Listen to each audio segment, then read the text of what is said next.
Саламатсыздар урматтуу Су Беспредел медиа порталынын көрүүчүлөрү, кызматыңыздарга Кайрат Кенжебаев. Бүгүн биз кайрадан баягы ызычы болгон объекттебиз. Бул жанагы Донецкий көчөсү, Орцкая базарына жайгашкан Нуржанат ЛТД менен Асыл Талибандын ортосуна талашка түшкөн имарат. Бул жерде бүгүн бул имарат талаш эмес, Азиз Ташбаевдин иши боюнча келип отурабыз. Азиз биля мурда чагылдырганбыз, бияктагы жана Батири боюнча ортомчулардын чагылдырганбыз. Талипова менен өзүнүн беттешкесин.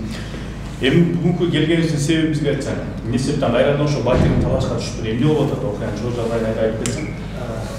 Ассаламу алейкум, жалпы ыраазымын. Бул бүгүнкү күндө бул негизи буга чейин сизге бир нече жолу айылгам. Азыркы убакта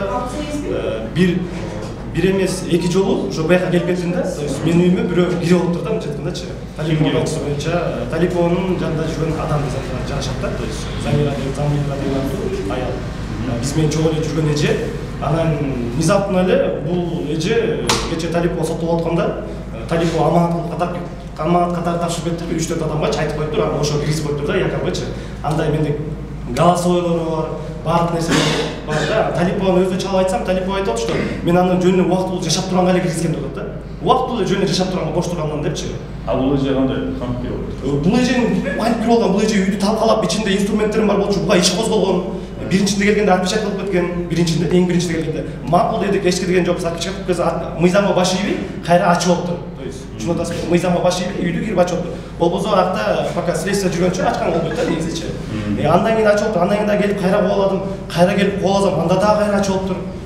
Мен кайра жашап отсам бир жумабы, врачка дос балам жашап аткам. Бир жума жашап, бир жума жок болуп, то есть үйдө жок болсо кирип отур, жаңы эшик алмашып отур. Мына мен даже соседтерим да айтып берет, ал нерсени подтверждать берет да, то есть ошондой болот. Ал эже өзү эмне дейт? Ал эже менин үйүм дейт да, типа Талипова мен мага саткан деп атат да, алчы. Договор эмелерин көрсөт десем, фальшивый документ мындай 4 кагаз алып келип көрсөтүп атат, же печать жок, же эчтеке жок. Ал аялдын азыр биринчи этажда эмеси бар, помещениесичи. Өзү аныкы биринчи этажда. Эмнеге барып мени талашып отур, таң калыштуу. Азыр ага чейин бул аялга иш козголгон. Жана кража боюнчачы, мен чыккан. Ал иш боюнча да азыр мен кабардар эмесмин. Вообще эч чалып да сурап да койбойт, беремет. Кайрылгам, 102 кайрылгам, келген выемка алгам, полностью өтө тарткам. Ал боюнча да мен видеолорум бар. Жана башка нерсе доказательстволор бар, баарын көрсөтөм, сиздерге жөнөтөм. Ошону да чалдырып, элге да түз чалдырып койсоңуздар деген ниеттемин да. Азыр эмне болсун? Азыр жок, азыр мен 102 чалам. Сиздердин алдыңыздарга чтобы эме болсун, фиксация болсун, чтобы элдер да көрсүн, айтсын, менин үйүмө кирип алды деп 102 кабардар берип коеюн.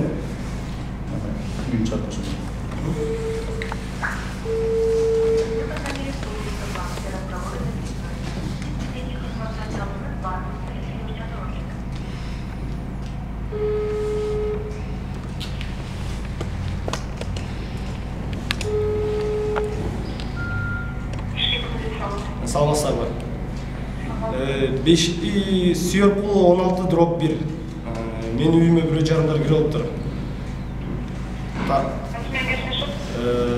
Донецкий мен. Донецкий 146/1 экен эже, то есть. Ошону кандай дейсиз? Точный адрес 146/1 экен. 146/1. Квартира 6-чы этаж, 6-чы квартира. Алты. Үйүмө мыйзамсыз бирөө кирип алыптыр. Таным. Буга чейин бул беде жашоочу эле, ошо өз үстүндө беде жашоочу, то есть буга чейин бир нече жолу ага иш козголгон, азыр да кайра эшикти ачып кайра келет. Кошуна. Мындай жатканда. Тагыраак айтканда, ооба. Ой, жетпей. Ташбаев Айзбек Жуманалиевич. Ташбаев. Анан айтып кетишин дерсе, дагы бир нерсе, мына берде отурат. Берде бир эле мен эмесмин. Менен дагы башка жагып калгандар толтура. Азыр анан кийин немеде айтып берейин ал нерсени. Ровдуга барганда, прокуратурага барганда ал нерсени чалдырып, полностью бетине коюп айтып берейин ошо. Үй азыр дашмандай талашта бар. Азыр бул талашта, азыр сот жүрүп атат, соттук процесстер жүрүп атат.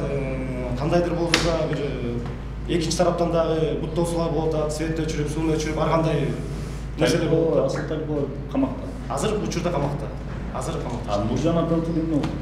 Нуржан Аталты да ошо экөө соттошуп жүрөт, ошо сот болуп атат азыркы учурда. Анан Нуржан Аталты да ошо карапайым элге бут тосуп, свет өчүрүп, баягы сууну өчүрүп аракетин жасап атат. То есть алардын максаты бизди бияктан чыгарып коюш. Биздин максат бул биз сатылган үйдү өзүбүзгө алып калайлы деген эле ниеттебиз.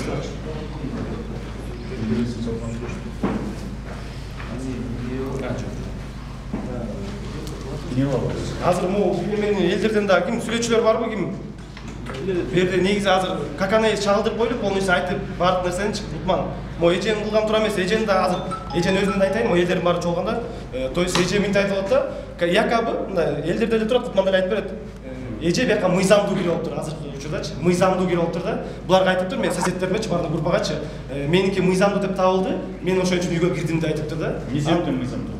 Аны билбейм. Ал өз оюнан чыгарып окшойт деп айтам, ойлойм да менчи. Өз оюнан чыгып эле үйгө кириштичи. Мына мен соседиме айтып берди, ошо боюнча. Ассалому алейкум. Мен биякта Айс менен да сүйлөшүп деп айтып атты да. Мен биякта жашап келем, көп жылдан бери. Башында ал квартира деген Азизге берилген. Тилекке караштуу Азиздин квартирасына ал эже каяктан документ тапканын билбейбиз. Анын эженде документ болду. Үй чогуу жүргөн. Талаш болуп атат да. Анан биринчисинде келгенде мынтип чечилген. Кошуна менен урушпайт, эми ушундай кырдаалга барыбыз эле түшүп калыптырбыз. Өзүңүз билгендей оокат кылып келебиз, барыбыз эле карапайым кишибиз. Анан документтик түрдө жакшы соттун чечими менен чечилип алсын деп айтылган болчу да. Анан макул деген. Андан кийин машина алып турчу, мен баарыбыз деле жумуш бар да. Үй менен баш керек. Жумушка кетебиз, үйдө көп деле болбойбуз, аялдарыбыз бар, балдарыбыз бар дегенде. Келсек эле бир күнү ремонт башталып калыптыр. Ойдо жаман нерсе жок да. Азиз Кудай бурса кылып атыптыр деген ой. Келсек эле бөлөгө же кылып атат. Азиз келди, Роудадан келди. Отпечатка кылды кайра жабыл. Соттун чечими чечилбейинче бул үйгө бириге уруксат. Сиз дагы кирбеңиз, сиз дагы кирбеңиз. Азиз да макул болгон, тиги да эже болгон. Андан кийин эшикти кандай жол менен ачты, эмне менен ачты? Кайсы жашап атабыз, Билбейм данный момент. Мен 6-этажга чыкпайм, мен оокат кылып эле жүрөм да 5-этажга чейин көтөрүлөм, андан ашкан. Бирок эже биякта жүрөт. Эженин дагы кырдаалы, татал, анын дагы 5 баласы бар, Азиздики дагы 5 баласы бар, ошентип жүрөт да. Биринчи этажда помещение бар. Биринчи этажда дагы помещениясы бар экен торговый. Ал эженин, Ошондой болуп атат. Бул жерде деген кандай десем, изначально башынан баштап келгенде эмеге чечилген да, Азиздики деп берилген квартирада. Азизде толук. Баарыңыз эле Азизди деп билесиңер да?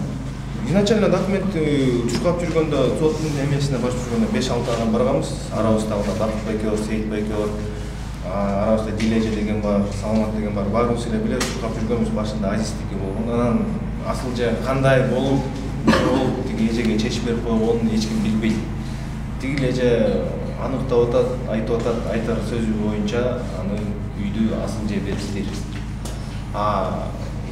Бизге бир сөз чыккан мындай деп, Азиз акчасын алды дегенде мындай деп, Азиз деле көп болуп турат, ошондо сөз болуптур. Бирок Азизге акча тыйынын берип эч нерсе кылбаптыр. Ошондон келип атат. Анан Азиз айтып атат, эгерде мага акчамды берсе мен үйдү эмнеге кылмак элем? Ошол жагы туура чечип берип койгула деген эле максат. Анан дагы бир нерсе кошуп чыгып кетейин, уруксат бериңиздер. Бул үй баарыбызды сызга тыгып атат да. Мына сызга тартып, анга тыгып эметип атат. Баарыбыз эле ак жол менен эметип алганбыз. Көбүнчөсү иммигрант болуп кредит алды. Менин моюнумда кредит бар, баарыбыздын моюнубузда кредит бар. Ошого чейин кредит төлөп келебиз. Үй бизге чечилбейт. Келип сууну өчүрүп кетишет, светти өчүрүп кетишет. Эми бизде эмне күнөө? Биз документтерин сатып алдык. Мамлекетке ай сайын байке мына светке эле капайтпасак ушу 100 миңден ашык төлөп келебиз. Двойной цена менен ушундай коммерческий деген болуп туруп, ошо менен төлөп келебиз. Кечиктирбейбиз. Кечиктирсек болуп калат. 1-2 күн кечиктиребиз, например, болсо баарыбыз эле акча жок да. Айлык дегенде ошентип жүрөбүз. Анан дагы кыргыз элинен суранат элем. Биздин президенттен улуу урматтуу Садыр Кожоевич, анан ГКМБнын жетекчиси Ташиев агабыздан суранат элек, жакшы жакка чечип берип койсун деп. Канча жолу кайрылып келебиз, үмүттөнүп келебиз. Бизди эч ким карабайт, эметпейт. Айла жокто митингге чыкканга аралаш болобуз, макул болобуз, чыгып келебиз, ыйлайбыз, сыздайбыз. Ушундай да байке. Жалгыз гана Азиз эмес, биякта үй талашуулар көп да.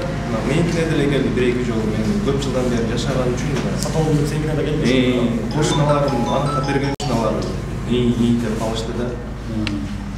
Менин үйүм эмес, мисалы үчүн бир квартирага 4 ээлери бар, 3 ээлери бар. Алар эмне болот деген эме да. Эми алар деле адамдар да. Анан бул жерден аныктык эч ким тактай албай келебиз. Бул жерден айтылат көп суммадагы акча. Анан жана жердеги Нуржан деп буякта талашып келет го. Ошондуку деле туура эмес деп эсептейм. Мен мисалы үчүн үй алып атканда, ушул жерде алып атканда мына ушул жерде жүргөн офисим мына биздин тарап жакта, оң тарап жакта мен үй алып атканда ушул жерде эле жүргөн. Даже мага суроолор берилген, эмнеге келдиңиз деген. Мен ушул жерде помещение сатып алып атам, үй катары ушундай недостроенный мини деген. Ошол кезде деле биз баарыбызга айтса, же рекламный щитке эбагында илип койсо, биз мындай кардалга туш келбейт элек деген ойда. Анан азыр бул жерден кандай десем, аябай эле кырдаал каталына кезден барабыз. Ушинтип келип акыркы мен тапкан алган үйдө мен уурдап алсам, бир нерсе болуп алсам анда дейт элем, мен мындай жазалап атат наркотик депчи. Бул жерде баарыбыз тең эле алыстан иштеп келип, каяктан оорустардын сушун чыгарып, ушинтип келип алган үйүбүздө. Не деп айтышты балке? Оңuz келбей калды. 4-5 жолу чыктык. Интернетине да чыктык, активистке бардык, баарына бардык. Чындыкты эч ким таппай келебиз до сих пор. Соттор кандай чечим туура келет эле, Нуржан Атылтыга чечип коет. Тигине келет. Мына мен калп айтпайын балке. Мен өз көзүм менен көргөн эмесмин, бирок өз кулагым менен уккан нерсе чындык деп эсептелет. Сот болуп атканда бизден баарыбыздан эле взятка сурашкан. $1000 бергенбиз колубуздан келишинче. Бирок сотту чечип бере албай коюп, кайра бизге возврат кылган. Биздин сот тарабынан да ошондой кысым болуп келет. Дагы жакшы биздин Марат деген участковыйбыз бар байке. Марат байке деп коебуз. Жардам берип келет. Документально баарын мыйзамдык түрүндө андай болбойт, мондай болот. Силер эме жасасыңар. Колунан келген жардам бар эметип келет. Рестеги байкелер светтик үйүбүз ушинтип менен кышында суукта калбаган, баарыбызда аялдарыбыз бар, балдарыбыз бар. Арасында инвалид балдар да бар, буякта чыгышат. Ошол кырдаал жол. Өзүңүз элестетиңиз, мондай суукта байке. Отопление жок. Жок да, центральный отопление жок. Мына мындан 2-3 жума мурун эле байке свет маселеси болду. Рес менен ызычы болду. Анткени деген Рес деген Нуржан Атылтыды компаниясы менен күзүктүр. Сот чечими боюнча Нуржан Атылтыга чечип берип койду да, тигилердики туура деп. Алар келип свет өчүрдү. Митингге чыктык, үгүздүк. Ушундай жашоодо байке. Баарыбыз кыйналып келебиз. Ошону чечип берип койсо жакшы болот эле, биздин үнүбүз укса жакшы болот эле да. Эми айтып кошумча айта кетчү нерсе, көрдүңүзбү, азыр бул бир адамдын арыз муну да, мындай муундар берде 150. Бунуку дагы мындай айтканда кичине эле арыз муунда жарашат да. Мындан дагы толтура сызга баткан канча деген миллион акчаларын берген адамдар бар. Бунуку мындай айтканда 40 000 $. Мындан да көп акча бергендер бар бердичи. Ачык айткандачы. Аны азыр эми прокуратурага барганда ошонун баарын айтып, элге коомчулукка жаям, как анайсы айтам. Ким канча $1000, мындай крупный суммалардычы. Мен изучать эткем боюнча, мен уже сиз билесиз. Мен сизге март айында кайрылгам. Ушундай жагдай болуп кетти, интернетке тарап кетти. Аябай резонанс новость болуп кетти. Резонанс новость болгондо эле өзү министр өзү указание берип аткандан кийин министрдин сөзү эмес экен да азырчы. Бул сөз эмес экен. Министр өзү сөз указание бергенден кийин аны аткарыш керек. Контролировать этип туруш керек. Мен 3 ай 4 ай жашадым ошо роулда, ишенесизби Марат байке? Жашадым, кайдымда эле жашадым. Күнүгө барам шалбактап. Мага мен мындай айтканда аябай катуу стресс алдым да. Ден соолуккачы барам, күнүгө барам, кайра келем, кайра барам, кайра келем. Ошентип жүрөм азыр 8 айдан бери. Мен азыр мындай айтканда соска эмгизип жүрөт да. Күнүгө барам, 4 ай, 3 ай, 4 ай каттадым. Андан кийин уже Россияга иштеп келдим. Ал убакта да азыр негизи вообще мындай мыйзам иштебей атат десем дагы бир жагынан жарашат. Мыйзам бизде иштебейт. Вообще карапайым элге иштеши мүмкүн, бирок коррупционер, алып жутарларга эч кандай таасир этпейт экен. Булк этпейт экен да даже айтканда. Эми аз айта кетсем, мыякта көрсөтүп коеюн сиздергечи.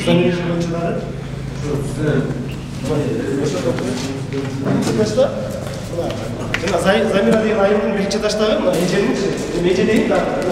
Замира деп ол квадрат бер. Отурган чыгарып берген. Замира эжеге таандык. Мына номер деп тартсаңыз болот. Негизи анын ушул жер. Өзүчү негизи ушул жер.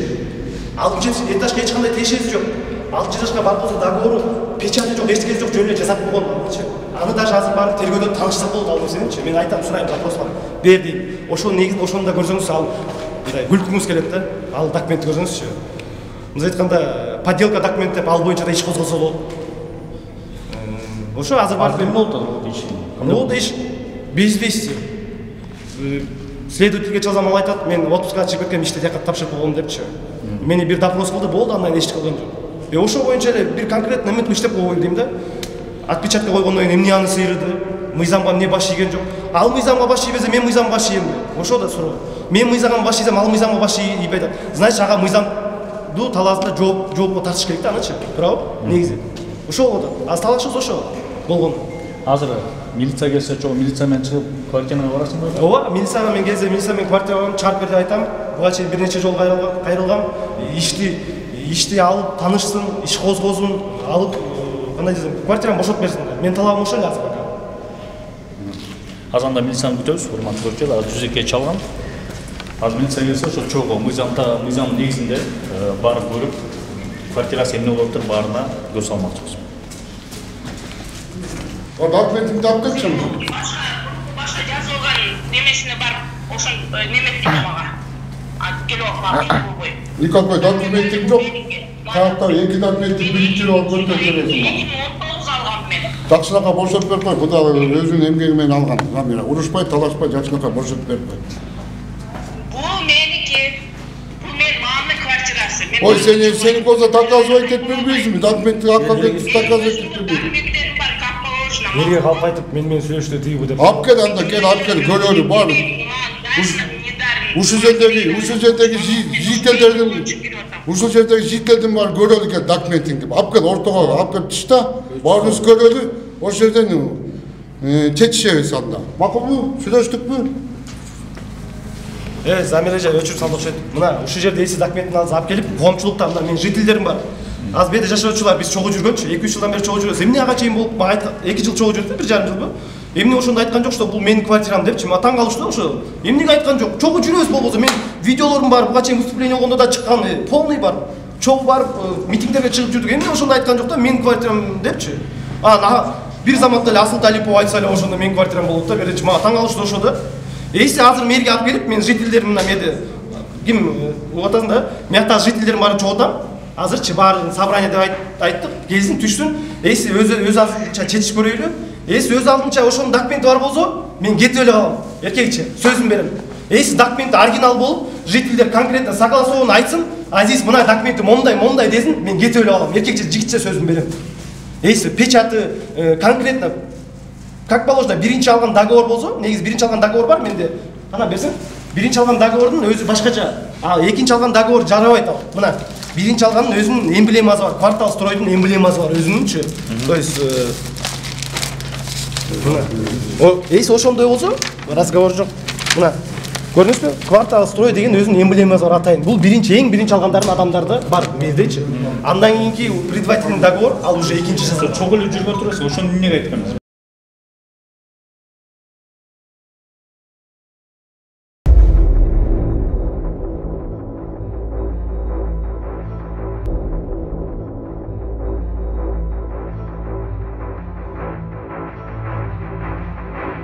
Вот мага да таң калыштуу болуп атпайбы, мен ошондо айттым. Мен буга чейин видеолорум бар, жана башка баардык нерсе бар. Мага да таң калыштуу болуп ошол нерсе. Эмнеге айткан жок? Чогуу жүрдү.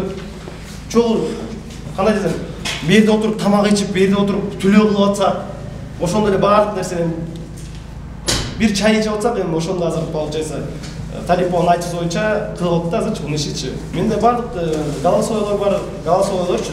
Соседдер менен сүйлөшкөн, азыркы ортада сүйлөшүп аткан, эмне боюнча сүйлөшүп аткан, кандай сүйлөшүп аткан, ал да менде бар. Анда мен сизге аудиозапись катайын да, сизге үйрөтүп коем.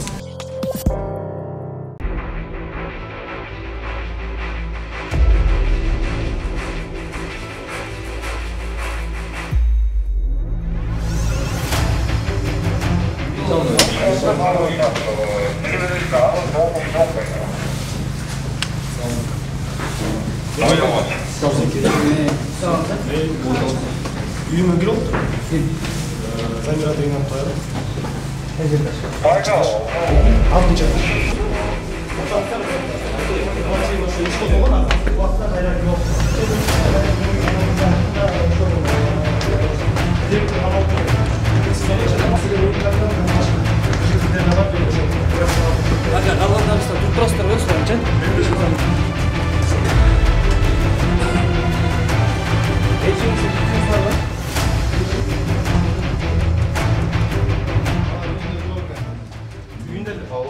Тергөөчүгө деген азыр ошо тергөөчүгө барабыз сиз менен чогуу. Ал милиция эткен мен уже тажадым, истебитмин, мыйзам иштебейт экен. Отуруңуз мынакей, азыр чогуу барабыз. Жок, тергөөчүгө. Мыйзам чегинде болуш керек барбайбы? Мыйзам иштебесе каяктан мыйзам биринчи жолу отпечатка кылып кетти. Каяктан мыйзам байке мына мыйзам экинчи жолу отпечатка түшүнүп атам аны, түшүнүп атам. мыйзам буга иштебесе анда мага иштейин мыйзам, вот сизге суроо. Отпечаток берип кеткен. Жок, мына байке менин документим байке. Мына мен бирөөнүн үйүнө келген жокмун, мен башка үйгө келген жокмун, мен өзүмдүн үйүмө келип атам.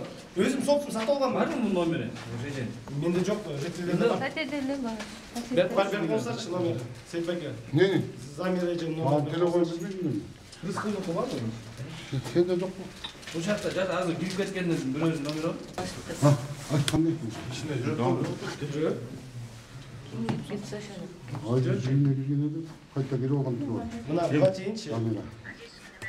Atpeçik bağlı, pesi. Буга чейин чогуу эле сүйлөштүргөнбүз байке, мына Замир эже жүрөт мына. İki yolu, Кайра чыгып, кайра кетип дагы кетет. Улам эле Бул чогуу эле сүйлөшүп жүргөн неме да, мындай азиздеп эме.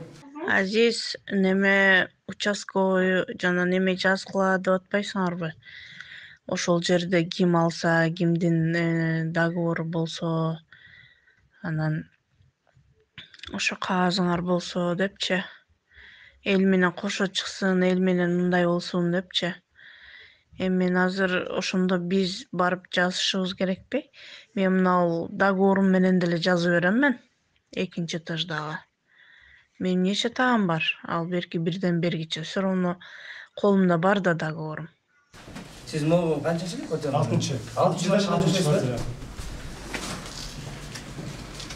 Бuyakta ошо тоже кайрылып атат, арыз жазылган турбайбы бул боюнча? Иш козголгон. келбесе ачып берет деп айтса. Эшиктерди отуруп сатып Ал коет кирбей да. канча эле дагы аялды уже токтоп. ikinci yolu. Шавырдын да чеги болот да.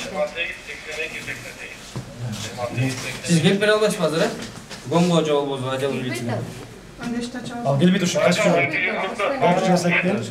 Бирде жол. Кайрат байке буга чейинчи 102-ни чыгаргандачы мына дагы бир нерсе айтайынбы? 102-ни чыгарганда документин алып кел дедим менчи.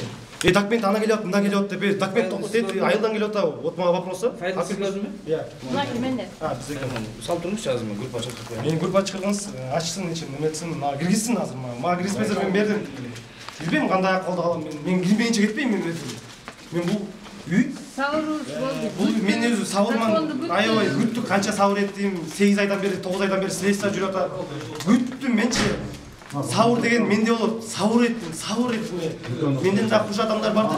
Бирок мен состояниямдагы мен сабыр эттим. Эчтеке деген жокмун, алдап келди, ана мына деди. Сос кемиз келди мындай кылдымчы, Кайрат байке. Ишенесизби? Сос кемиз келгенде мен уже азыр вынужденмин. Азыр мен балдарымдын рызкын бердим, мен эч кимге мындайчы. Бул меники. Менден башка дагы муну анда башка бирөөлөргө сатып алып. Мына менден башка мына Байелге саткан, например, мына. Байел экөөсүн мына эмебиз, посреднигибиз бир Замиров Кылыч боюнча. Буда деле договор бар. Менде деле договор бар. Именно ошол квартирага элестетиңиз. Эми азыр каяктагы бир Замирада аттуу эже талашып атабыз, каначы эчтеке жок. Ошол болду. Ошол. Канча ай болду кирип алганда? Бул эженин де ай болду эле, бүгүн эле болду. Канча күн? Бир 10 күн болду го дейм. Биринчи кирип алганда жана отпечаткын болгондо эмес, ошол качан болду эле? Ал 3 ай болду. 3 ай убакыт. 3 айдан жабылды. 3 айдан кийин жапты, берди эшикти отпечат кылды, полностью. Выемка барды бар, отпечат кылды, кеттик. Следователь айтты, түшүндүрдү бизге. Пока до выяснения обстоятельств жабык турсун деди. Мен мыйзамга баш ийдим, макул дедим. Анан кайра эле бир 20 күндөн кийинби, 15 күндөн кийин кайра ачып берип алыптыр дейт.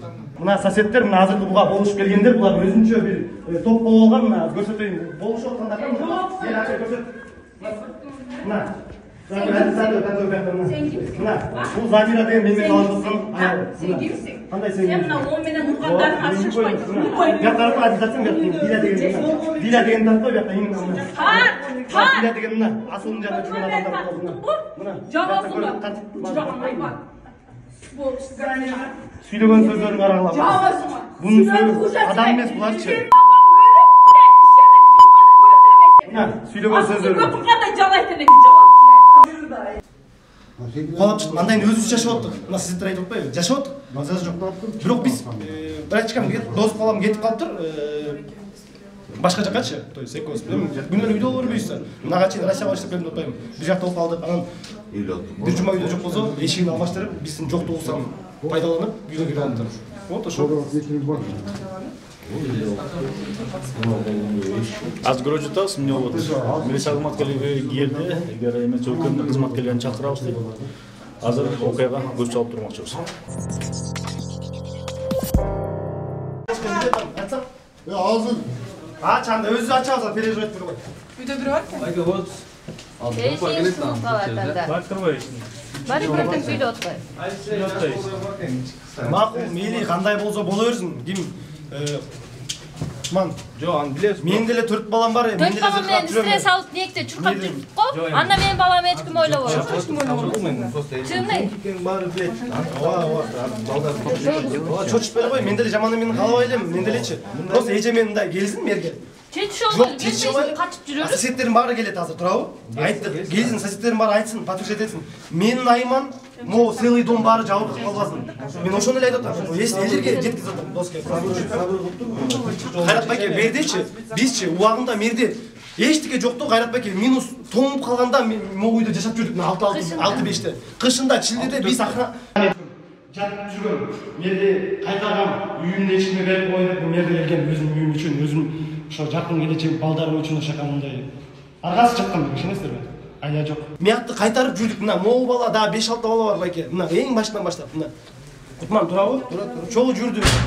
Изначально документ деген бул квартирага асыл же ал кезде тияктагы эмес болчу. Асыл же түрмөдө эмес болчу. Бияка чечип берген. Баарыбызга бөлүштүрүп берген. Уруш талашылар жок.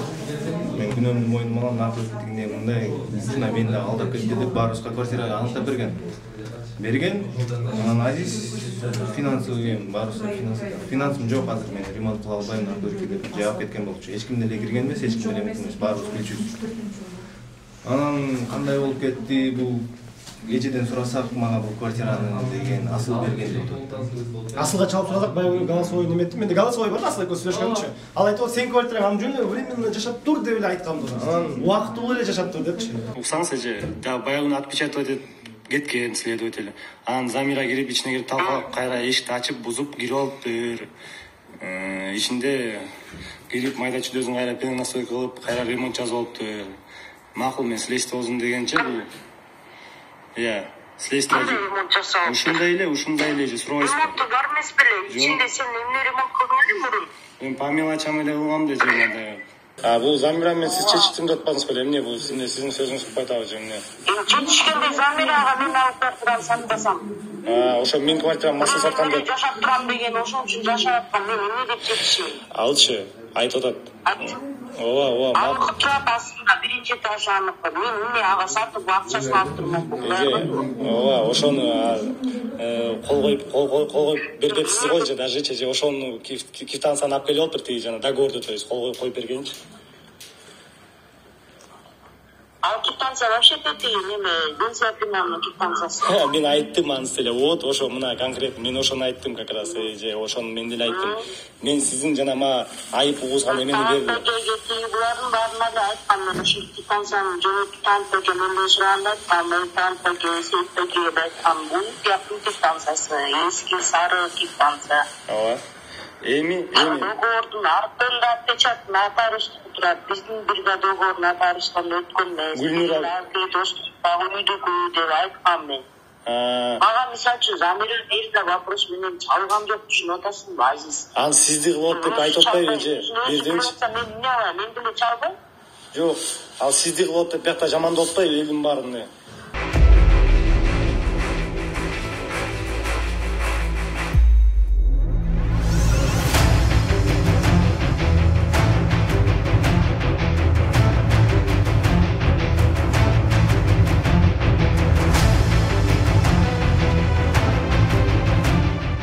Негизи өзү меники министр Улан Ниязов өзү лично менин ишимди под контроль алган.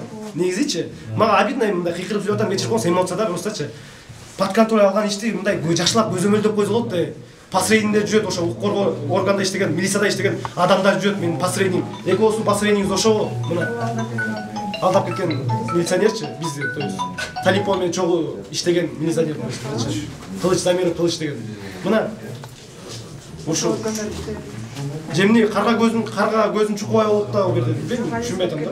Суроо. Биз дайыма барабыз, дайыма барганда бизге барганда прокуратура жооп берет да. Туртурула, жооп бересиң, 1-2 күн туртурула, айтып койдук, дайындап койдук дейт да. Октябрьский ровду баргыла дейт. Октябрьский ровду барсак, болот карап атат, сот болсун дейт да. Анан дагы 1 жума 2-3 күн өтөт, дагы прокуратура барабыз, прокуратура дагы эле ошол эле жооп да. Иш каралбайт да, келип карап койбойт, кийим жашап атат, эмне болуп атат, эчтекени билбейт, чечип бербейт да. Мен мисалы үчүн азыр студент болуп иштеп атам, окуп атам, квартирага возможность жок да, кире албай атам. 2 жылдан бери кире албай атам да. Же Азиз байке менен чечип албайм, же бул жак менен чечип албайм. Же акчам бербейт, же машинам бербейт, же үйдү бербейт. Же үйдөн жок, же акчадан жок, же машинадан жок болот да. Машиналарды алып Канча төлөдүң эле? Бияка мен $53,600 Машина менен, акча менен. Акча менен. Кимге төлөдүң ошону? Ким? Асыл Талипов? Кылычкабы? Кылычка төлөп бергенбиз. Замиров Кылычка. Ооба, Асыл Талиповдун офисине барганбыз. Документ ошол жерден койгон. Колду коюп берип, печатты басып берген. Акчаны эсептеп бергенбиз да биз. Берден тергөө иштеп атат деп айтам да. Бирден сөзчү. Каяк тергөөдө? Октябрьский ровду тергөө атат. Тергегенде бул буга чейин ГКМБ тергеген, андан кийин городской прокуратура тергеген, андан кийин Октябрьскийга өттү. Эми азыр шампулаш эле кетип атат, короче, мындайчы. Бирине шылтапчы. Тергегенде бун заявление жазды. Мына азыр менде көп информация бар да. Талипов боюнча, жителдер боюнча ар бир адамдын копиясы, договору, баардык нерсе бар да. Мына Байел аттуу жараныбыз заявление менен кайрылган. Мен лично өзүм барып таанышкандан кийин, экөөбүз таанышкандан кийин барып айткан, мен ушундай Байел заявление жазып, заявление жазган. Азыркы учурда заявление карап койгон дагы эмес да, мындай коюп да койгон эмес да, карапчы. Ошо боюнча жатат, калтырып койгон. Мен заявление жазам. Заявление жазгандан кийин 2-3 күндөн кийин биз Кылыч менен беттештиребиз деп чакырабыз деп айтканда. Чакырган дагы жок да, бир жолдо. Болсочу биз өзүбүз барабыз. Суракка бир да чакырган жок. Чакырган жок. Октябрь ровдуга дагы, прокуратурага дагы чакырган жок да. Мына 2-3 күндөн кийин мен иликтейм дейт. Жок, карабайт. Прокуратура алмашат. Алмашкандан кийин мына 2-3 күндөн мен дело менен таанышайын дейт. Жок, ал дагы карабайт. Бардыгы машиналарды алган, машинаны алган фаршу заверенияттер менен сатып салат да. Анан мен машинаны кайтадан тартып алган десем, машинаны бербейт. Не дегенде беркилерди сатып алган да өзүмдүн эмеси менен. 330 деген ушул 330 деген менин машинам болчу ошочу. Кылыч айтып аткан. Ошо Кылыч айтып аткан менин машинам болчу ошо. Же bundan жок. Кылыч эмне деп атат? Мисалы Айс менен жолукканда мага айтканда претензиям жок деп. Кылыч айтат мынтип $15,000 менен 330 мен алган деген, ошо $15,000 мен эсептеп берген акча мен берген, 330 дагы мен берген да. Эриксте. Ошол акча анан ошолор меники болчу. Анан ал айтат, бирөөдөн алган деп. Кылыч жолго элексиң аны менен. Кылыч мен жолуктум бир жолу. Бир жолу жолуктум. Кылыч айтат, мен доверенность менен жаздырган эмесмин деп атат да. Доверенность менен жаздырган эмесмин. Мен үйдү бергем, как эмес, силерге берген деп атат да. Мага берген деп атат. Анан Азиз байкеге айтат, Азиз байкеге мен берген деп атат да. Анан ошондон кийин биз Кылыч менен жолугуша албадык. Кылычты чакырам деди Октябрьский ровдуга. Беттештирип кое албады. Тергөөчүлөрчү. Беттештирип кое албады. Билбейм эмнеге, үстүнө крышасы барбы, чоңу барбы. Коркутат да, мындай айткандачы. Октябрьский прокуратура коркутат, Октябрьский ровду да коркутат да. Чакырып, беттештирип, же үйдү чечип бере албайт да. Бир үйдү чечип бере албайт. Кылычтан да коркутат, Октябрь прокуратура да коркутат. Тааныштары бар, же бир үйдү чечип бере албайт атпайбы?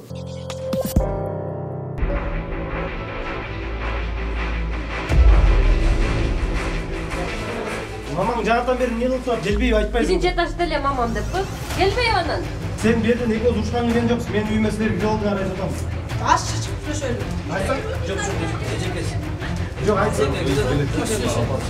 Документим жок эле менин үйүмдө кыйкырып бердим. Чөп кыл. Кана көрсөтпөйсүңбү? Бирине көрсөткөн жоксуң. Буга чейин 100 жолу келдик биз. 100 жолу келдик буга чейин. Кандай дейсиз? Апаңыз келет экен азыр келип калды. Аз апасы берсин. Документтердин өз тааныштары следователь айттыңыз. Азыр мына ошо 3-комдун следствиянын начальнигин Нурбек байке беле кезин документтер мага көрсөтсүнчү, мага ошо документтер. Ответственностьтар чыгарыңыз, болуш чыгарыңыз. Кезин азыр. Азыр тергөөчү өзү келет, ошондо менен көрөбүз. Жок, келе берсин, бияка келсин. Укук коргоо орган иштесе, ошол моменттер мен буга чейин канча жол кайрылгам, буга чейин азыр прокурор жаңы келипти. Буга чейин зам прокурор дагы баарына кайрылып, номерлерине чейин берген. Даже доказательство менен мен ушундай чалып мындай иши каралбай атат деп.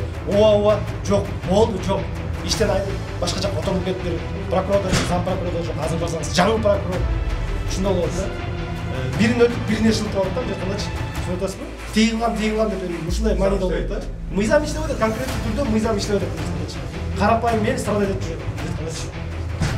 Ойлоо болсо, бир эле менин квартирам берсе мондай депчи. Дагы мен өзүм өжөрүлүгүмө мондай резонанс жумуш болду деп мен до конца барам деп, мына мен бир жалгызсам бир болуп мен ушундай жолго баратам. Калгандар байкуштар канча деген жүрөт, канча деген бар. Жүрөт, эчтеке жок, жөн эле кайрылбай келесиңиз, жөн эле жүрөт. Байкуштар эчтеке кыла албай жүрөт. Бир тоо роду карса, ооба дейт, алдап жөнөтүрөт, тийип калат, өтүрүп коет, тийип калат, кетет. Мен кылыч айтайын, эмнеге камалбайт? Кылычтан да башка толтур ар биринин посредниктери, подельниктери бар. Не только кылыч. Берде кылыч деметкен жок. Берде выделенный материал боюнча толтура подельниктер бар. Бир эле меники эмес. Иштеп атат мыйзам. Ошолорду жоопко тартсын. Дастан бар, жана башкалар бар. Бакыт Сартык дегенде жанында эмне ошо толтура бар бердечи. Эмнеге албайт иш албайт? Талипова 2 жыл эмнеге камалбайт? Мен видео чыккандан кийин камалбайт. Негиз айтам да. Акчаң менен берем деп эле камалып кетти. Ошол болот менчи. Азыр мыйзам иштебейт да, айткандачы мыйзам иштебейт. Мыйзам иштебесе анда эмнеге мыйзам менен жашап жүрөбүз? Эмнеге мен мыйзамга баш ийип жүрөм? Мен отпечатка алып кеткенден кийин отпечатка болуп кетти. Мыйзам сыйлаш керек. Следователь айтып атам. Урматтуу следователь. Үйдү ачып кайра кирип алыптыр деп айтып атам. Мен барып айтып атам, чалып айтып атам. Мыйзам иштеп атса эмне кылайын? Азыр эме кылайлы да, мен азыр следовательге чалып атам. То есть мен ишим тергеген боюнча келсин, алда жооп берсин, айтсын, документтер көрсөтсүн, буга чейин канча жолу чалдым, көрсөт деп. Мен отпускка чыгып кеттим, мен иште жакка чыштап койгом дейт. Албайт. Мына. Азыр өзүнүн номерине чалып көрөйүн. Именно бизде эле эмне обязательно бомба жарылып деп чыгарышым керекпи же эмне 6-чы этаждан секирип атам деп чыгарышым керекпи эмне? Коргоо органдарынчы. Ошондон келеби дейм да.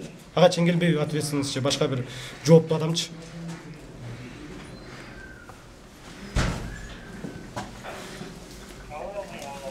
Сиздер 700 адам көрөт.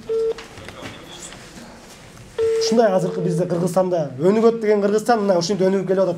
Мошенниктер менен өнүгүп келип атат азыркы убактачы. Албайт бул атайын билди уже что чалып койду. Мына уже өчүрүп койду даже, көрдүңөрбү? Шоу эмес.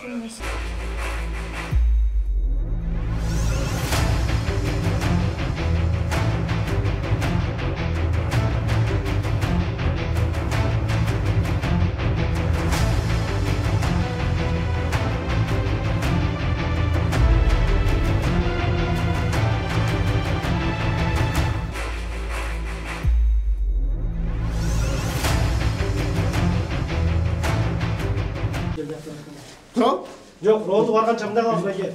Следственный группа келсин, ответственность келсин. Келсин мыяка. Жер алдында көрсүн. Ушул боюнча билет экен, кабардар экен. Айтсаңыз, бул боюнча кабардар экен, бул боюнча арыз катталган экен. Арыз катталган. Отпечатан экен. Тергөө жүрүп атышты. Ошо мерден келип айтсын ошо мен угуп туруңуз. Мен телефон менен байланыштым. Тергөө жүрүп атат бул боюнча дейт. Азыр баары бир родого барып кайрадан арызыңызды каттаңыз. Музу кирип алып атпайсызбы? Жок, фактты катташ керек да, чоңуз. Мына, эми ушул жерден мен айтайын сизге. Казыр менде группаны күтүп атып, силердин да убактыңыз, биздин да убактыбыз. Азыр группа келгенде деле баарыбыз кайра родого барабыз. Мына эми угуңуз, мен сизге айтып коеюн, бул боюнча эмне кабардар эмес экенбиз следователь. Кабардар, бул боюнча кабардар бар экен. Отпечатканы сыйрып отпечатканы сыйрылып койгон боюнча кабардар эмес экенби? Мен лично өзүм барып өзүм доклад бергем, айткан мен ушундай сыйрып отур. Силер эмне мыйзам иштебейби? Мен айтып турмуз. Ал тергөөчү бүгүн Абдыкашев менен болушу мүмкүн. Мен бүгүн иштеп аткан тергөөчүгө чыгып атам байланышка. Ушундай факт болуп атат. Ал айтат, ал дом боюнча бизде маалымат бар, тергөө жүрүп атат деп атат. Тергөө жүрүп атат, иш козголгон, кража боюнча иш козголгон. Таштановго мен чала элек. Аны билбейм, ал кайда экенин. Бизде смен болуп иштейт да. Туурабы? Бул боюнча маалыматым бар. Сиз алда айтып турсаңыз, сиз алда айтып байке тура эмес информация берип атасыз. Мен уксаңыз, мен бул жана отпечатка боюнча мен кабардар бергем. Эмнеге ошо моментте чара бердиңиз? Кимге бердиңиз? Следователь Али Акбарга. Качан бергенсиз? Балтабаев Али Акбарга. Качан бердиңиз? 2 ай мурун бергем. Андан кийин кайра чыгардым. Туруңуз, 2 ай мурун айтпаңыз. Мага бүгүнкү түшкөн чакырууну айтып атам сизге. Мен чакырууга келдим мына. Бул фактты көрдүк, далаштык роодуга. Айтсак алар бул боюнча маалыматыбыз бар деп атат. Ответственность келсин. Учитывая момент, элдин баары бошоп аткандан группа бошой албай атат сизге келгени. Азыр барабыз, роодуга барабыз. Барыңар түшүнгө жазып бересиң. Ана сенден кайда керек болсо келип буну тартып сөрккө тартат. Андайлардан өтпөдүкпү? Неби? Мен сөйлөшөт, мама сыртта жүрөт. Мамасы бир жерде эле чыкпай атат бияка. Мына азыр була өзлөрү балдарын ойлобойт экен. Мына биз ойлоп турабыз, бирөөнүн баласынчы күтүп, балдар коркуп калбасын деп күтүп отурабыз. Тиги болсо биринчи этажда отурат экен атасы менен апасы. Качан тийлер кетет, аны үйгө киребиз деп. Билем, жок, баарын билем. Мен талашкан жокмун, бул эмнеге кирип атам? Документ жок, ушун азыр мыйзам. Мен жашап айтам да, Биз бала менен мына 4 бала көчөгө жүрөм. Мен ситуацияны баарын билем. Мен сизге баарын түшүнөм. Сабырыбыз чыдабай да биздики. Башында эми башында сен ачып бергенде эмне кирген жоксуң? Мен киргенде мен 4 жыл больницада жаттым. Келгенде балдарым тиги карайт менин балдарымды. 4 жыл операцион больницада жаттым, ойноп жаткан жокмун. Көчөдө эч ким алдап, көчөдө жүргөн жокмун. Шуну атабыз баарын, бирок азыр бул чечим. Балдарымды архивге апарып карап берип турчу, сурагы карап берип турчу деп архивге жалтырап каратып жүрдүм.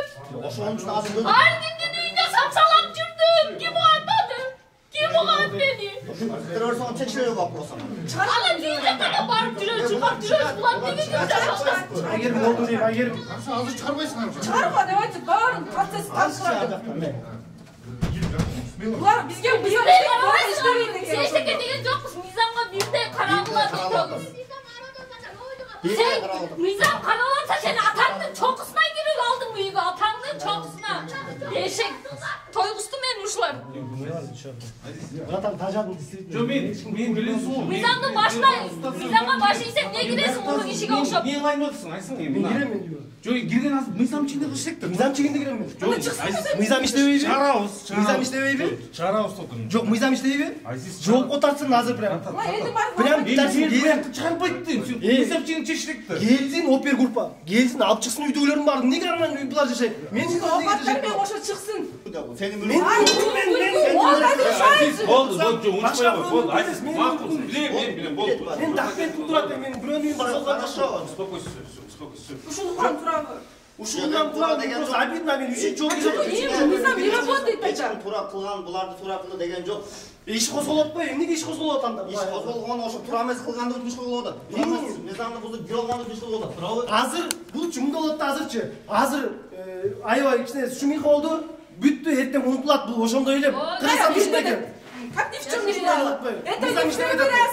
Это не в первый раз. Сенин үйүңдү мыйзамды сага аныктап берди. Менин үйүмдү мошенниктер аз келгенип сатты. Мен менин үйүмдү 1-2 адамга сатып, мына менин үйүмдү буга да сатып, тиге да сатып. Мен Кыргызстанда ушинтип эле акча байым десеңер, Кыргызстандан байыгыла ушинтип мошенничество жасапчы. Мошенниктерди ким калкалайт десе, мошенникти именно ошо МВД, ГСУ жана башка органдардын баары калкалайт. Мына мен ачык айтам.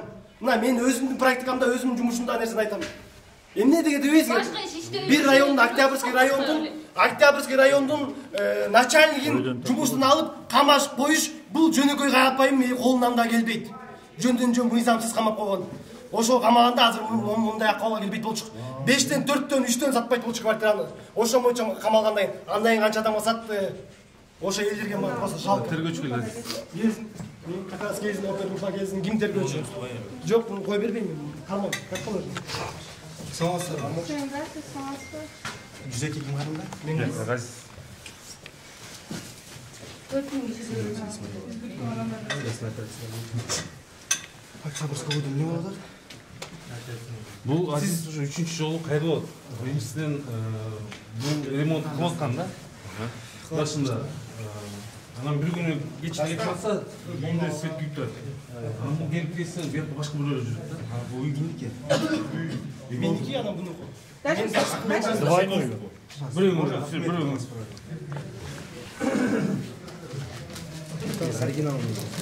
Оригинал үйді. Бұл иш квитанция оригиналы. Заверенная копия, я знаю. Да. Оригиналы, оригиналын алып барып, мен следовательге бергем, следователь копиясын. Егембердиевте да бар, Балтабаевта да бар. Мен Жалбаттан болдым, Жалбатта менікі. Бирок бул иши да следователь бар. Бунун договорда Егембердиевте бар. Журналисты. Можно, пожалуйста, если... Сізді көріп қойыңыз. Сол беспредел. Машинадан шығып көрсетеміз. Так, мен ішіңіз болыңыз. Ежет мешать етіп келесіз. Так, азыр не болады? Азыр ичинде 1,5 күн жаш болупту, кайра баягы аял. Замираның үстүнө иш козголгон. Заявление обращались? Обращался. Тоже. Дело возбуждено, правильно? Ну, үй боюнча расследует. Кто расследует? Тиякта Балтабаев, тиякта Егембердиев. Егембердиев основал, да? Там в отношении Талипова? Да, в отношении Талипова там и в отношении там посредника, подельника. А Талипова сейчас дело сотто? Ал сотто. Ал иш сотто. А бул иш боюнча, үй боюнча Балтабаевда. Бул иш боюнча Балтабаевда. Ким кайрылды эле? Мен кайрылгам, мен заявление жасадым. Качан жаздыңыз? 3 ай болуп калды уже. 3 ай болуп калды. А тергөөчү менен байланышып атасызбы? Тергөөчү байланышмакта отуруп, телефонун албай атат деп эстеп. Азыр жакты ачпайт атабы ичи? Ичин ачпайт. Эч ким жок балдар. Бар. Жаш балдар бар экен, ошон коркуп. Кичинекей балдар бар. Чоңунан деле бирөө бар экен, ачпайт. Чоң эле балдар бар окшойт, скорее всего. Эми бирөөнүн балдары эми неметким келбейт, анан салакасын тийгизип же бир шоковое состояние. Мен деле ошол балдарым бар. Мыйзамдын түрдөсүлөр азыр ачып, буга чейин отпечаталгон. Бир эмес 2 жолу бул мыйзамды. Сам Егембердиев, Балтабаев алып бар. Не запечатано? 2 жолу болду. 2 жолу бузуп кирип алды. Сегодня 3-й раз. А дело возбуждено? Дело возбуждено. По кражам возбуждено. Ичинде инструменттер бар болчу алып кеткен. Кражами иш козголгон в отношении Замирова. Сейчас смотрите, я сейчас буду открывать, постучусь, ачат толпамен кирбейбиз, хорошо? Сиз киресиз болду. Келинче, мен кирбейм. Мне документ, пожалуйста, предоставьте. Документы бар. Егембердиев оригинал полный салпар. Можно это? Сиз немен сатасыңыз?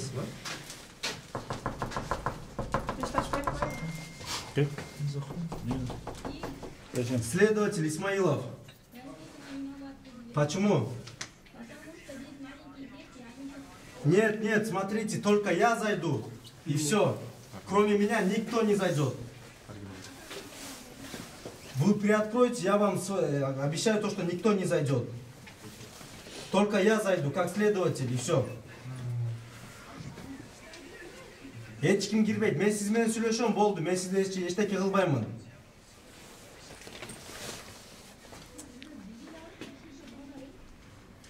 Кроме меня никто не зайдет.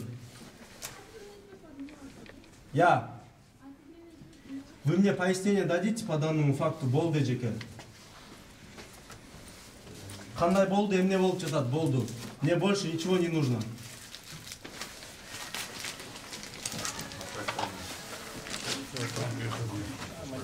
Еще раз идем. Да, хорошо. Кичинекей балдар бар экен, чочутпай мына акырын эме болгон э? Жок, азыр киргенде мен биринчи кирем болду.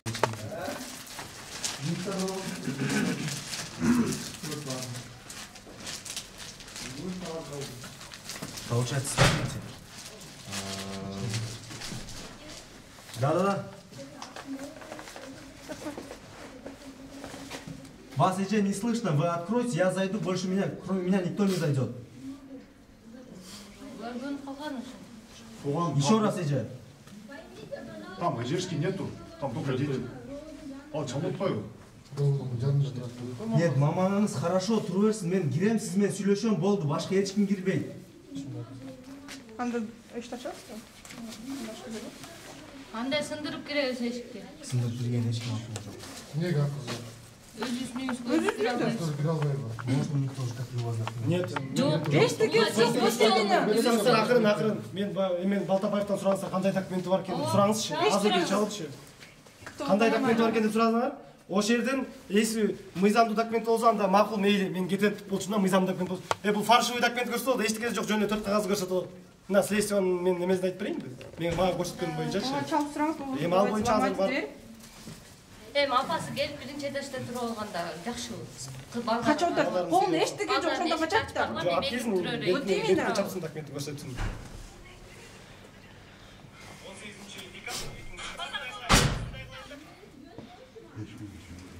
Вам это глазоктон көрүнөбү же?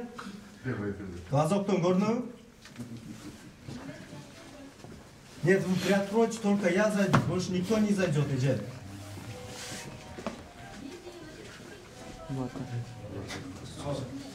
Жок, сиз ачсаңыз, мен сиз менен сүйлөшөйүн, чтоб я понял, ситуация ходит. Мен сизди чыгарам деген жок, неже? Ошол ачпайсыз, бежеке, экөөбүз сүйлөшөлү.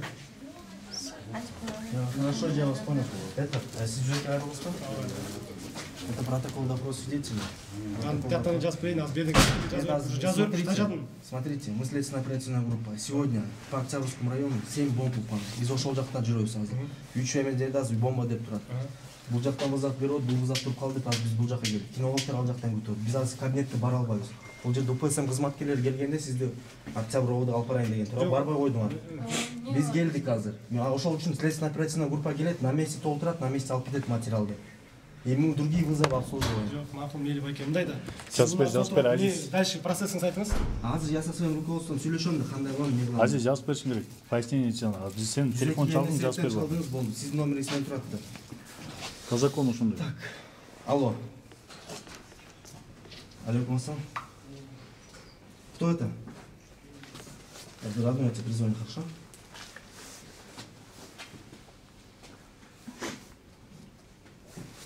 Ушинтип үйреткенбиз да, шалпактап көчөлөп. Шо.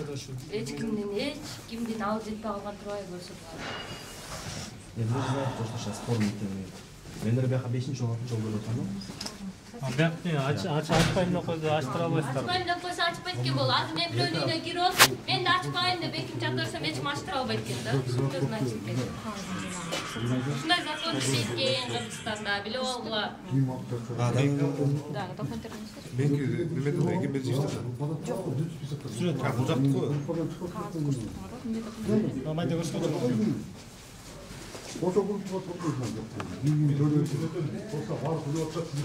Не ачпай экен деп каласыз. Кетпейм мен бердим.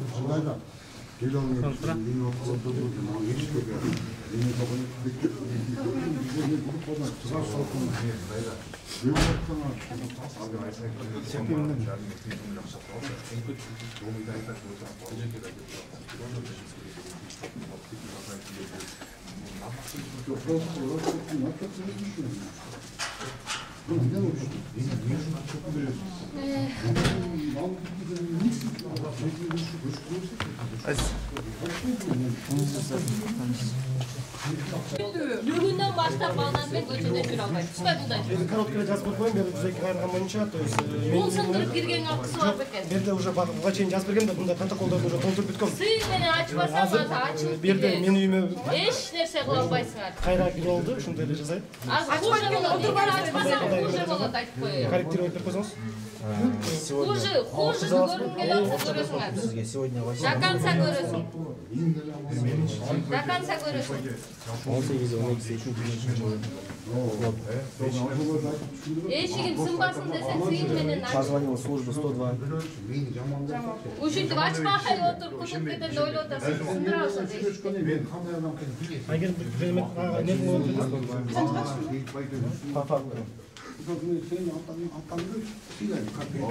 Өзөң өлтүрүп калат, биякта жумушубузду кылып турайлы деген закон болот. Аз могу жерденчи нервден секирип өлүп калса да, силер өлсөңөр өлүп турула, биз жакып бүтүп келели деп кетер экен. Мисаларчы. Эшикти, главный эшикти ачпагыла, силер өлүп тургула сырттагылар деп. Квартиру расположена по адресу.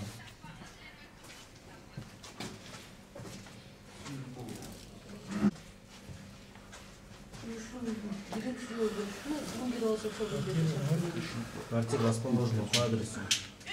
Расположена по адресу. 2 точки Бишкек, улица Свердлова, это адрес университета.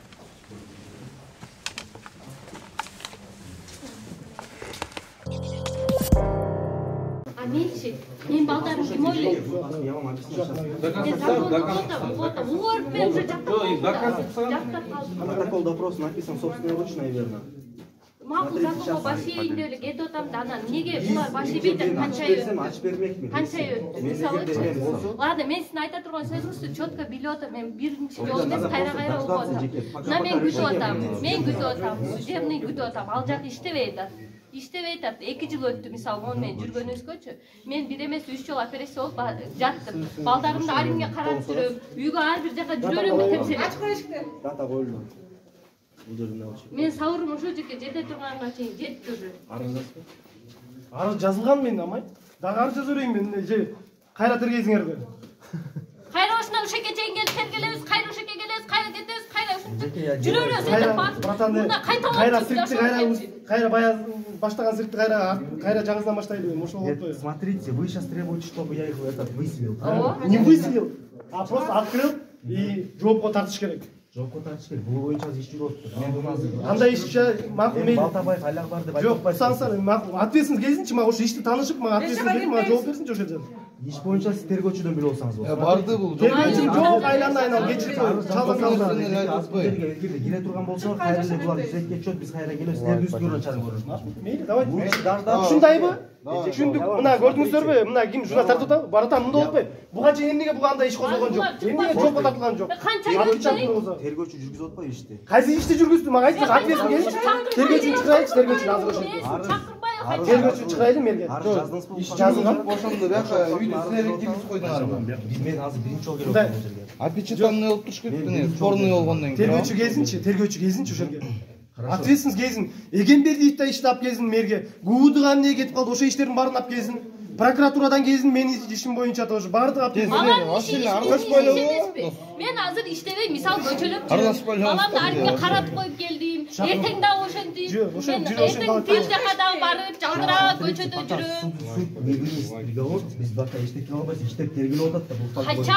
Хачабы киргиздирбей турганга алыңар жетеби? Хачабы бул жакты киргиздирбей турганга. Жазсаңар, тергөөчү отпечатать этип кетсе, тергөөчү жоопту да бул жерде. Ана ошо тергөөчү. Биз азыр ошону сурап атабыз. Азыр ошону сурап атабыз. Азыр келмей сайын биз кетпейбиз. Же ачып чогуу ушул жерде чогуу жатабыз. Келсин, чыксын адамдар. Пускай биз. Бул жолу жумшак үйдө жатсын, мени кышында эшикте тоңуп, эшикте күтүп турайын баны.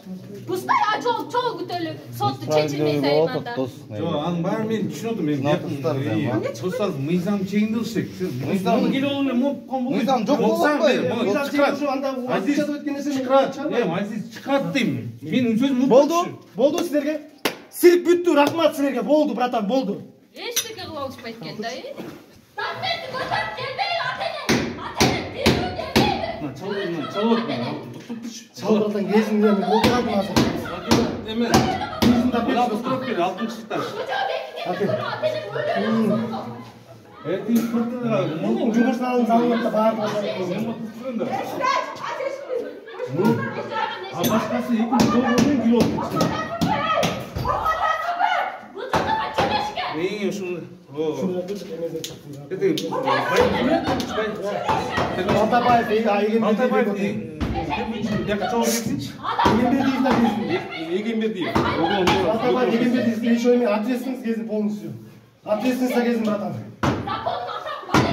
Я. Ответственность ошо кезин.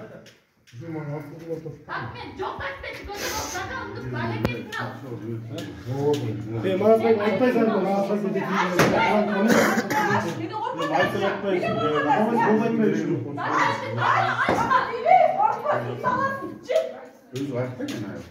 келбей айтпайбы, 4 сааттан бери өзү келбей атат. Кези болуп да. Кайсы?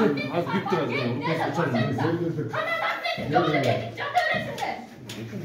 Бул ичинделер турбайбы.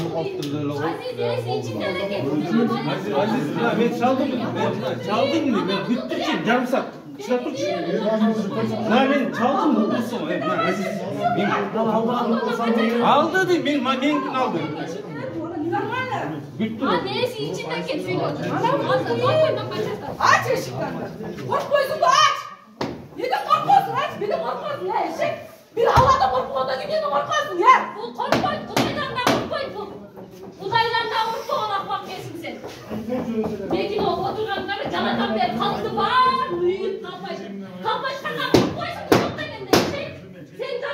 olsa açıkları görsen içine bağlı cümletler. Bolmaman diye belki de oturasın da. Dakmen, adam çekildi, katıp geldik ben sana. Adam çekildi, katıp geldik, eşek. Yaşlık'a gelin, çıktık. Eşeğinde yaşlık'a tıkıldattık, çık, süleşöyle tıkıldattık, akvan. Çıkmaysın mı süleşöyle? Çıkmaysın, korsatasın ya, korsatasın mı? Çık normalde süleşöyle. Sana normalde süleşöyle. Uşuluk kaçayı yetkir otasın sen, eşek. Hadi, sana bir şey. Altın sayal. Niye? Adam yetkire belki dostlarım yapmak. Altın ne? Hey! Altın ne?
Sizde balgar var mı ya?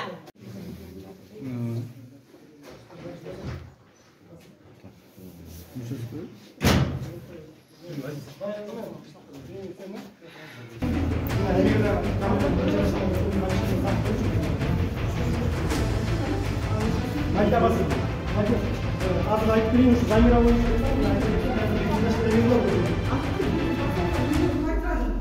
Alo.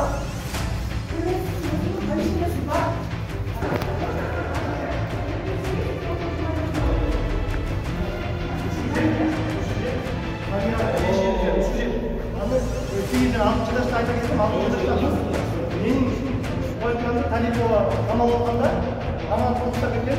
Av boyunca videolarım var. Adamlar videoları tartışmalar var.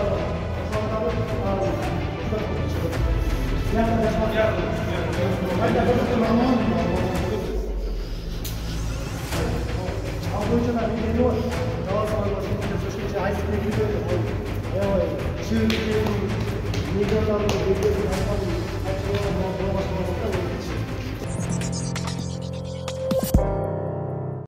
Kançayı cavukap жүрөсүң? Бирден 5тен квартира сатып жүрөсүң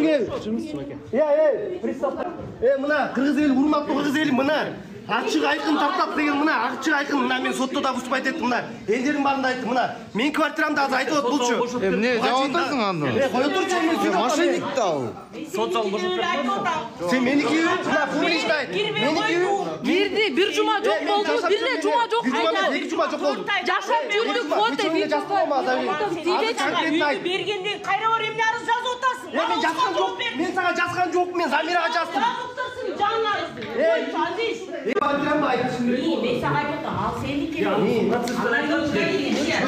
Жашайын болса тек юротпайбы, эже жашайын болса юротпайбы тек. Азыр. Сизге жазылган эмес. Мен квартирам болуп алабы? Чыгып койгончу. Азыр кой дейм, айтпа дейм. Бар Эгембердиевден деле сурачы. Айтпа дейм. 15 жылга кетет айтпа. Мен так, мен жооп берем. Мыйзам түрдө болсо мен жооп берем. Чыккыла. Асыл айтасың берген. Элдин баары Потерпевший чыккыла. Уруштурба дейм, айт дейм. Арызыңды жаздың беле? Арыз жазсам дейм, мен квартирам болуп алабы? Жок, азыр иш сотто. Арыз жазсам мен квартирам болуп алабы? Жок, арыз жазсам мен квартирам болуп алабы? Арыз жазсам мен квартирам болуп алабы? Акчасын берип берсин, мен мыйзамды чечип берип атам. Мыйзамды түшүнөсүңбү? Мыйзамды. Окуп өзүң изучать. Мыйзамды чечип берсин деген сөз түшүнүп атасыңбы?